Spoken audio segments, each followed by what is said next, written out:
Welcome to shine kick off. আমি এখন দাঁড়িয়ে আছি বঙ্গবন্ধু ন্যাশনাল স্টেডিয়াম ঢাকাতে। আজকের গেম বাংলাদেশ ভার্সেস শ্রীলঙ্কা।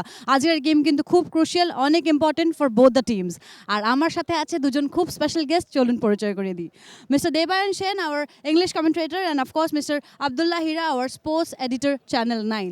তো আমি বলতে চাইবো যে আজকের গেমটা বাংলাদেশ ভার্সেস শ্রীলঙ্কা খুব খুব ইম্পর্টেন্ট। আজকে বাংলাদেশের সেকেন্ড ম্যাচ, আর এই ম্যাচের রেজাল্টের উপর কিন্তু অনেক কিছু ডিপেন্ড করছে। তো এই ম্যাচের সম্পর্কে যদি কিছু বলেন। নিশ্চয়ই গ্রুপের জন্য এটা মেক অর ব্রেক ম্যাচ দুটোই টিমের জন্য। শ্রীলঙ্কাকে জিততেই হবে, কিন্তু বাংলাদেশ ড্র করেও সেমিফাইনাল অবধি প্রসিড করতে পারে।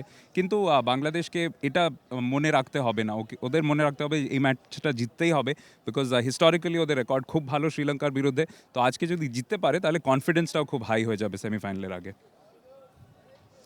আচ্ছা, আপনি বলুন এই ম্যাচটার ব্যাপারে আপনি কি বলতে চান? এই how you taking this match, or what you think how it will B?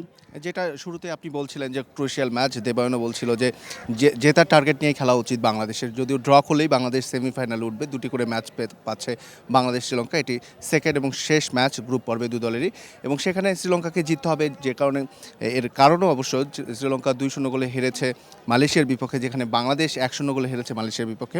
এই কারণে গোল ব্যবধানে বাংলাদেশ কিছুটা এগিয়ে আছে, তবে ড্রয়ের টার্গেট করে নয়, জয়ের টার্গেট করে মাঠে নামবে বাংলাদেশ, এই প্রত্যাশা করা যায়। একদমই।